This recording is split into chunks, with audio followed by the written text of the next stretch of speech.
여수시가 운영하는 공공 애플리케이션 여수맛이 폐지 수순을 밟고 있습니다.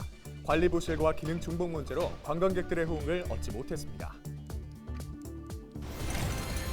영암 F1 경주장이 일반인도 이용할 수 있도록 개방됐습니다. 경주용 도로를 기자가 직접 주행해봤습니다. 고흥군이 우주발사체 클러스터로 최종 지정됐습니다. 2031년까지 1조 6천억 원이 투입될 전망입니다. 현재까지 접수된 여순 사건 피해는 4,600여 건에 달하지만 정부가 인정한 건수는 45건에 그쳤습니다. 이런 가운데 정부 여순사건위원회가 희생자를 추가 인정하기로 했습니다.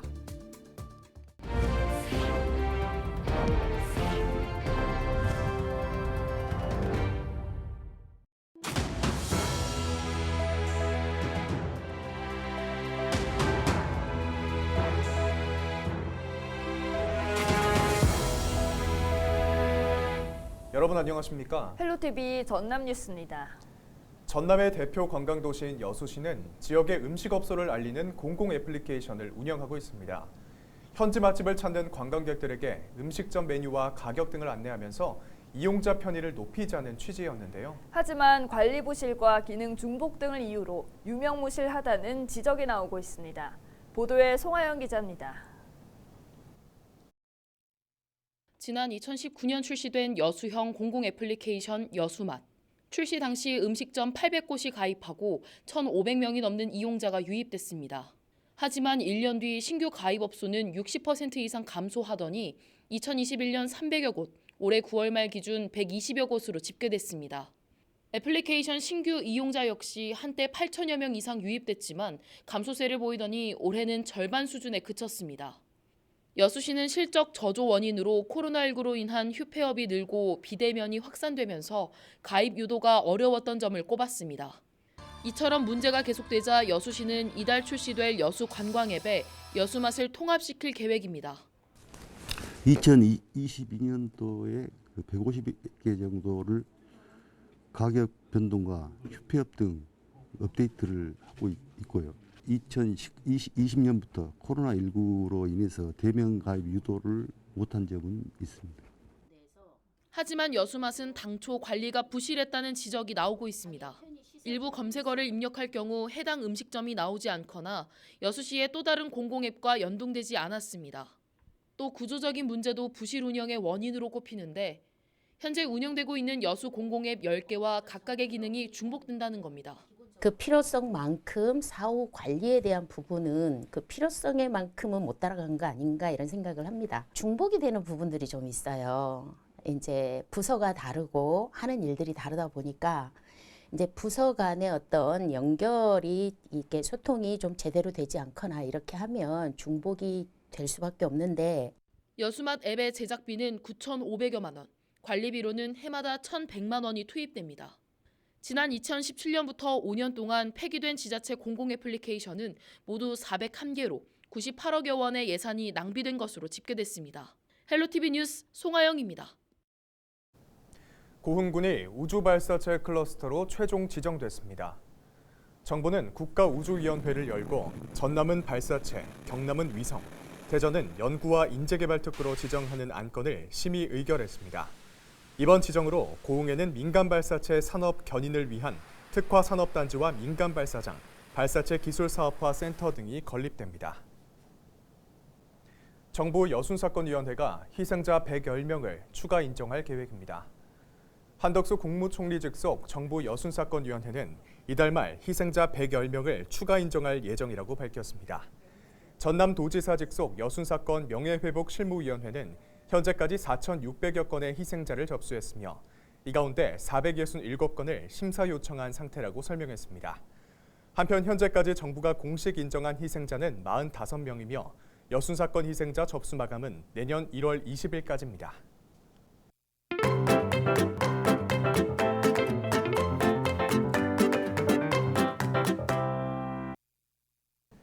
막대한 예산을 들여 지어놓고도 만성적자에 허덕이던 영암 F1 경주장이 요즘은 지역의 명물로 떠오르고 있습니다. 일반인들도 경주장 시설을 이용할 수 있도록 문턱을 확 낮췄기 때문인데요. 자동차 경주장 어떻게 즐길 수 있는지 고정민 기자가 직접 체험해봤습니다.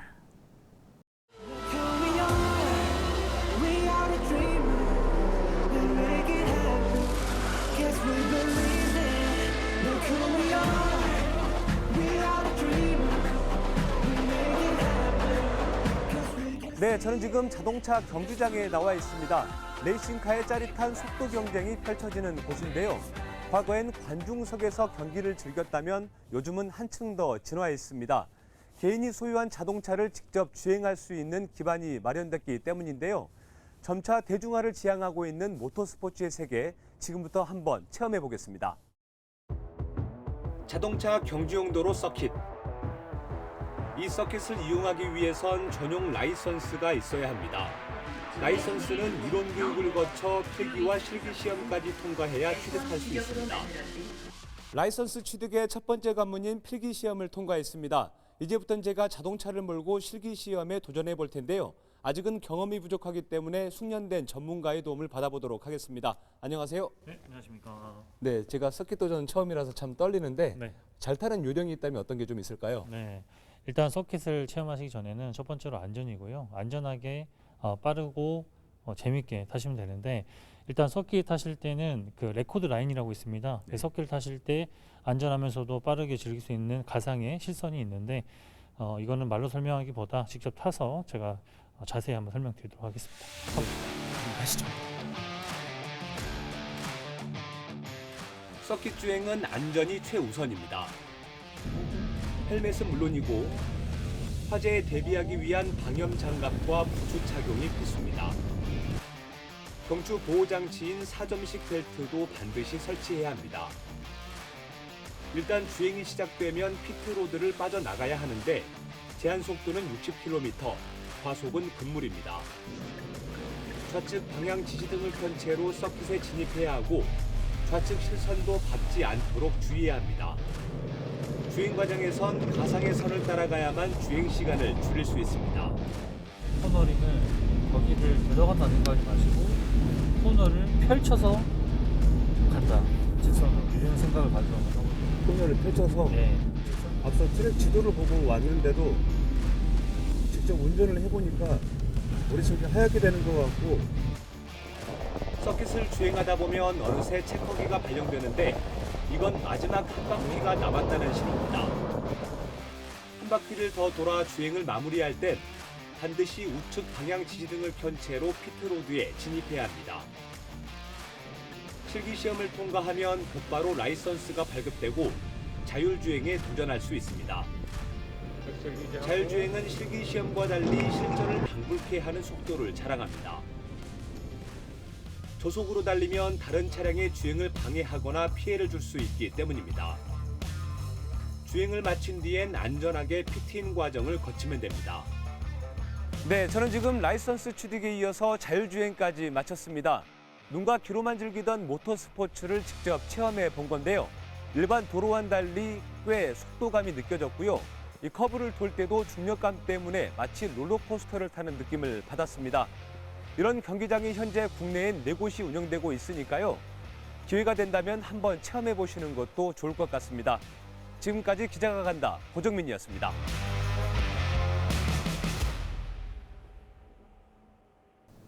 눈길에서 운전하다 보면 브레이크를 밟아도 차가 멈추지 않고 미끄러져 당황하셨던 분들 많으실 텐데요. 이렇게 도로가 얼었을 때 타이어가 미끄러지지 않도록 도와주는 차량 장비가 있습니다. 대표적으로 타이어에 끼우는 스노우 체인이라는 장비인데요. 이 스노우 체인 사용법을 잘 알고 있는 시민은 드뭅니다. 스노우 체인 사용 요령과 눈길 운전 방법을 김수아 기자가 정리했습니다. 차 10대가 눈 덮인 도로에 꼼짝없이 갇혔습니다. 커브길을 돌던 차는 똑바로 못 가고 비스듬히 운전하다 결국 멈춰섭니다.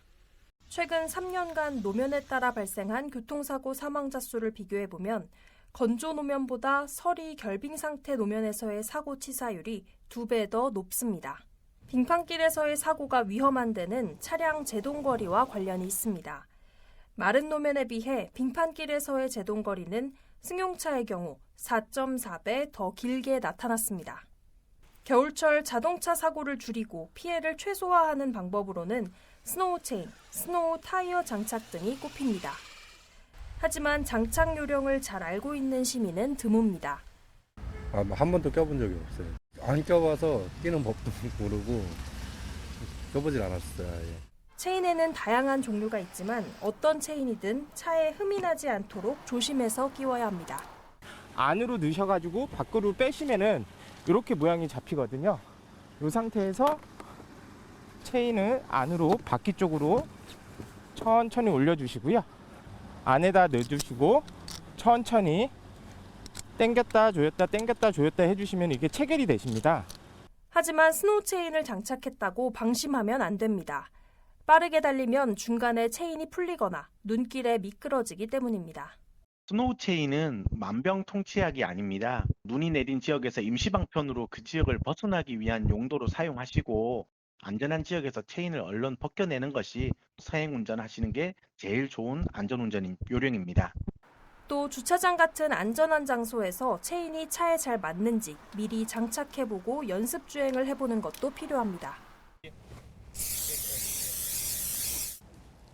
이렇게 스프레이를 뿌려 미끄러움을 방지하는 스프레이 체인도 있는데요. 갑자기 눈길을 만났을 때는 일단 스프레이를 뿌려 안전한 곳으로 이동한 후에 물리적인 체인을 끼우는 것도 하나의 눈길 안전운전 방법입니다. 헬로티비 뉴스 김수아입니다.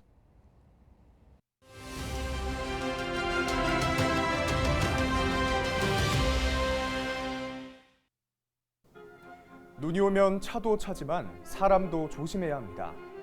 기온이 떨어져서 길이 얼다 보니까 자칫하면 넘어져 다치는 낙상사고가 일어날 수 있는데요. 눈이 올 때마다 길에서 미끄러져 다친 사람을 병원으로 옮겼다는 119 활동 내용도 빈번히 접하곤 합니다. 겨울철 추운 날씨에 움직임이 둔한 상태에서 빙판길을 걷다가 넘어지면 부상을 당할 위험이 큽니다. 지금 같은 때는 바닥이 미끄럽지 않은 신발을 신고 손은 주머니에 넣지 않고 장갑을 반드시 착용하는 게 좋습니다. 또 지면을 꼼꼼히 살피면서 가되 빙판길을 걷게 되면 보폭을 평상시보다 10에서 20% 줄이고 천천히 걸어야만 혹시 모를 사고를 조금이나마 막을 수 있습니다. 만약에 빙판길에서 넘어졌다면 가벼운 통증이라도 아픈 부위를 확인하고 통증이 심하면 주변의 다른 사람이나 119에 도움을 요청해 병원을 찾는 것이 좋겠습니다. 데일리 브리핑이었습니다.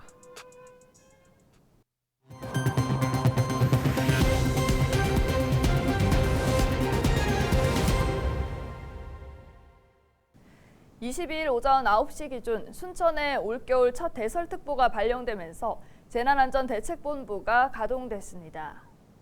순천시는 기상청 예보 내용을 토대로 오는 24일까지 10에서 20cm의 눈이 내릴 것으로 전망된다며 제설 차량 7대와 굴착기를 동원해 제설 작업을 실시하고 있다고 밝혔습니다.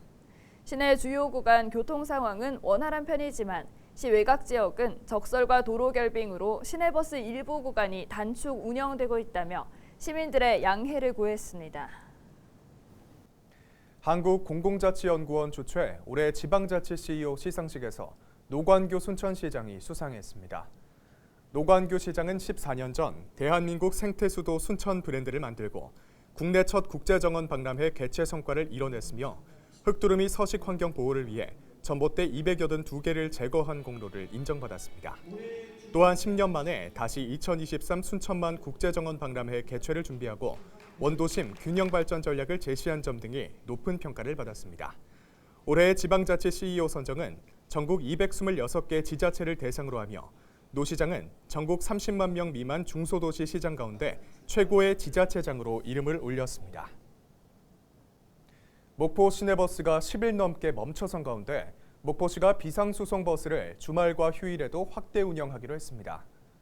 목포시는 주말과 휴일에 버스 운행 시간을 아침 6시 40분부터 밤 9시 반까지 늘리고 전세버스 38대와 낭만버스 4대 등 모두 42대를 기존 노선 11곳에 투입하기로 했습니다. 목포 시내버스 업체는 가스연료비 23억 원을 체납해 도시가스가 중단됐다는 이유로 지난 12일부터 운행을 중단했습니다. 이상으로 뉴스를 마칩니다. 함께해 주신 여러분 고맙습니다.